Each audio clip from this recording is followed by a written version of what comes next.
নমস্কার। রামায়ণ এই নামটা শুনলেই আমাদের মনে কি আসে? এটা কিন্তু শুধু একটা মহাকাব্য না, এটা হলো কর্তব্য, ভালোবাসা আর অধর্মের উপর ধর্মের চূড়ান্ত বিজয়ের এক অসাধারণ গল্প। চলুন আজ এই মহাকাব্যের গভীরে ডুব দেওয়া যাক আর এর আসল বার্তাটা খুঁজে বের করা যাক। আর এই পুরো মহাকাব্যটা কিন্তু দাঁড়িয়ে আছে একটা খুব সাধারণ কিন্তু গভীর প্রশ্নের উপর। ভগবান বিষ্ণুকে কেন মানুষ রূপে পৃথিবীতে আসতে হলো? এই একটা প্রশ্নের উত্তরই কিন্তু রামায়ণের পুরো গল্পের ভিত্তি। উত্তরটা একদম সোজা, ধর্মকে আবার প্রতিষ্ঠা করার জন্য।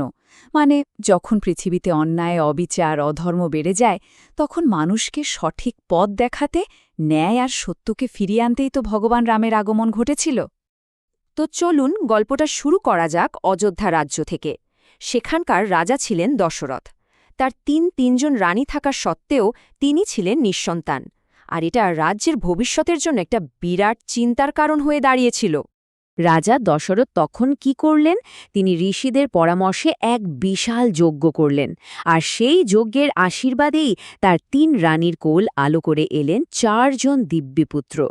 রানী কৌশল্যার গর্ভে এলেন সবচেয়ে বড় রাম, কৈকেয়ীর গর্ভে ভরত আর সুমিত্রার গর্ভে লক্ষ্মণ ও শত্রুঘ্ন। অযোধ্যার কথা তো হলো, এবার চলুন একটু পাশের রাজ্য মিথিলায় ঘুরে আসি, কারণ সেখানেই এমন একটা ঘটনা অপেক্ষা করছিল যা রামের জীবনকে পুরোপুরি বদলে দেবে। মিথিলার রাজকুমারী সীতা, তার জন্য এক বিরাট স্বয়ম্বর সভার আয়োজন করা হয়েছে। আর শর্ত একটাই, ভগবান শিবের যে বিশাল ধনুক হরধনুক, সেটাকে তুলে গুণ পড়াতে হবে। ভাবা যায়, দেশ বিদেশ থেকে কত কত বীর রাজা এলেন, কিন্তু কেউ ওটাকে এক চুলো নাড়াতে পারল না।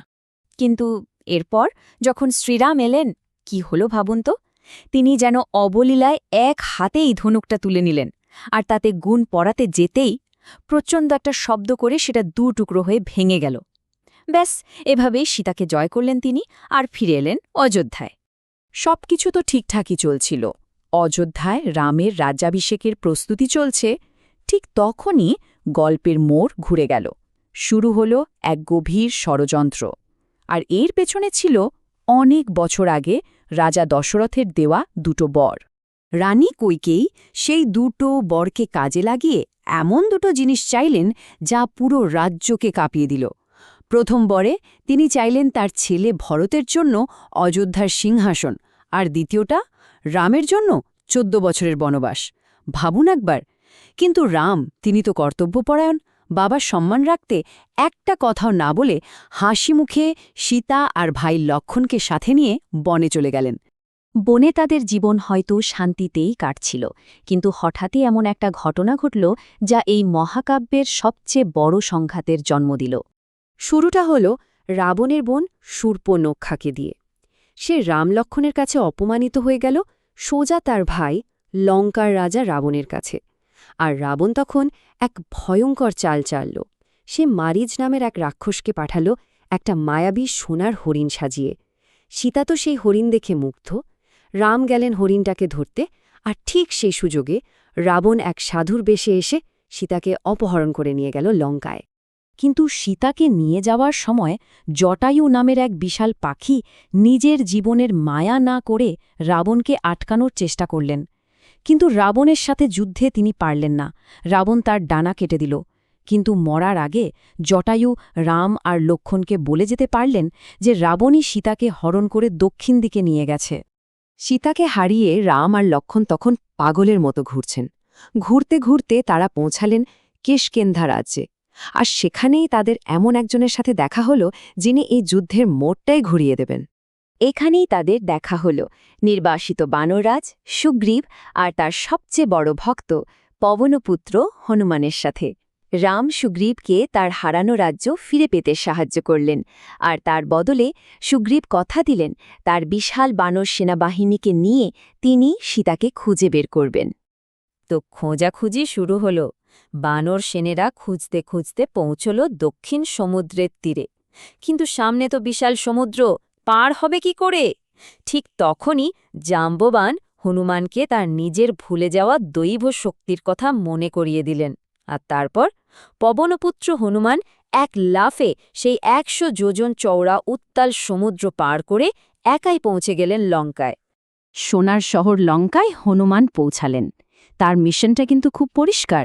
সীতাকে খুঁজে বের করতে হবে, রামকে খবর দিতে হবে, আর রাবণের শক্তিটাও একটু মেপে দেখতে হবে।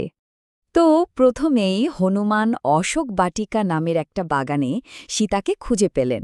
তিনি রামের দেওয়া আংটিটা দেখিয়ে সীতার মনে বিশ্বাস আর আশা দুটোই জাগিয়ে তুললেন যে রাম খুব তাড়াতাড়ি তাকে উদ্ধার করতে আসছেন। এরপর রাবণকে একটা বার্তা দেওয়া দরকার ছিল, তাই না? তাই তিনি একাই রাবণের সেই সুন্দর অশোক বাটিকা তছনছ করে দিলেন। শুধু তাই না, রাবণের বড় বড় সব বীরদেরও একাই হারিয়ে দিলেন। শেষমেশ রাবণের ছেলে ইন্দ্রজিৎ ব্রহ্মাস্ত্র দিয়ে হনুমানকে বন্দী করল। রাবণের সভায় যখন তার লেজে আগুন লাগিয়ে দেওয়া হলো, তখন হনুমান সেটাকেই অস্ত্র বানিয়ে ফেললেন। তিনি এক ছাদ থেকে আরেক ছাদে লাফিয়ে পুরো সোনার লঙ্কায় আগুন ধরিয়ে দিলেন। তারপর বিজয়ীর মতো ফিরে এলেন রামের কাছে। হনুমানের থেকে সব খবর পেয়ে রামের বিশাল বানর সেনা নল আর নীলের নেতৃত্বে সমুদ্রের ওপর একটা সেতু তৈরি করে ফেলল। ভাবা যায়? তারপর তারা সবাই পৌঁছল লঙ্কায়, আর শুরু হল সেই ঐতিহাসিক যুদ্ধ, ধর্মের সাথে অধর্মের লড়াই। যুদ্ধের একদম শেষ পর্বে যখন রাবণকে হারানোই যাচ্ছে না, তখন বিভীষণই রাবণের অমরত্বের রহস্যটা রামকে বলে দেন, আর রাম ব্রহ্মাস্ত্র দিয়ে সোজা রাবণের নাভিতে আঘাত করলেন। ওটাই ছিল ওর একমাত্র দুর্বল জায়গা। ব্যাস, অধর্মের প্রতীক রাবণের পতন হল, আর যুদ্ধের শেষ হল। যুদ্ধ জেতা হয়ে গেছে, সীতা উদ্ধার হয়েছেন, আর 14 বছরের বনবাসও শেষ। রাম, সীতা আর লক্ষ্মণ অবশেষে ফিরে এলেন নিজেদের রাজ্য অযোধ্যায়। তাদের ফেরার পর সে কি আনন্দ! রামের রাজ্যাভিষেক হল, আর শুরু হল এক আদর্শ শাসনের যুগ, যাকে বলা হয় রামরাজ্য। কিন্তু গল্পটা এখানেই শেষ হয়ে গেল না। প্রজাদের কথার সম্মান রাখতে, রাজধর্ম পালন করতে গিয়ে রামকে তার ভালোবাসার স্ত্রী সীতাকে আবারও বনে পাঠাতে হল। সেখানে বাল্মীকি মুনির আশ্রমে সীতার 2 ছেলে লব আর কুশের জন্ম হয়। তাহলে চলুন আবার সেই প্রথম প্রশ্নে ফিরে যাই। রামের এই এত ত্যাগ, এত কষ্ট, এই পুরো যাত্রাটা কি সত্যি সত্যি ধর্মকে প্রতিষ্ঠা করতে পেরেছিল? নিজের ব্যক্তিগত সুখকে বিসর্জন দিয়ে রাজধর্ম পালন করাটা কি মানুষকে একটা আদর্শের পথ দেখিয়েছিল? এই মহাকাব্যের আসল বার্তাটা কি? এই উত্তরটা খোঁজার দায়িত্বটা বরং আপনাদের হাতেই ছেড়ে দিলাম।